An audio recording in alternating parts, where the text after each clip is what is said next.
Hey guys, welcome back to RIPP Superchargers. I'm standing in front of a 2016 GMC Canyon equipped with a 3.6 liter V6.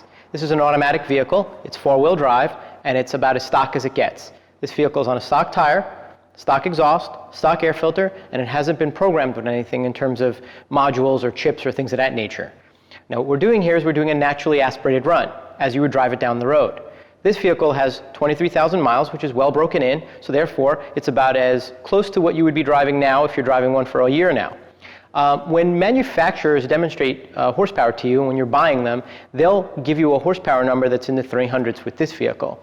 That 300 horsepower number is actually horsepower rated at the crank. That's before the wheels, the transmission, the rear, anything that would sort of be load.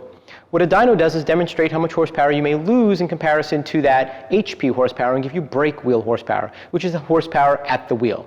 So what we're going to show you here is essentially the vehicle you'd be driving if you're on a stock tire down the road. Now remember, if you were to go to a larger tire, like a 33 or 35, which is commonplace with a larger modified accessory on this vehicle, you'll lose more horsepower. We don't have that here, but essentially this will give you a good base. So it is strapped down on a dyno, and it looks like everything's turned on, so let's run it.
Okay, that sounded pretty good.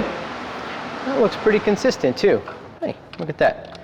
Made a teeny more horsepower than the Chevy that we had, right? So this 241 horsepower at the rear wheel is actually higher than what our Colorado did. Well, Colorado had less than 1,000 miles on it, so that can only lead to saying that possibly these vehicles have a break-in period and therefore they'll make a little bit more. So this is really a good test for these vehicles to show you what it is. I think the last one we had in here had about 200 horsepower, so this one at 40 horsepower more is a good demonstration of maybe when these vehicles are fully broken in.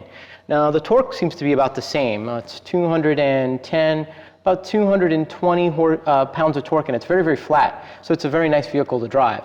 Now remember, when we run automatic transmission vehicles, we have to run them later in the RPM, so when we're coming on, we can't come on like a 6-speed vehicle where you can actually start from a very low RPM and work your way through.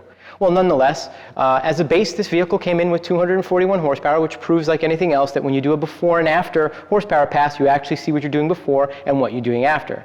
So that being said, next time you see this vehicle, we'll have a RIPP Supercharger installed, and hopefully we'll have quite a bit more horsepower over that 300 at the rear wheel, which is more like 450, maybe 500 at the crank, and that'll be a lot more fun. So, hope to see you then.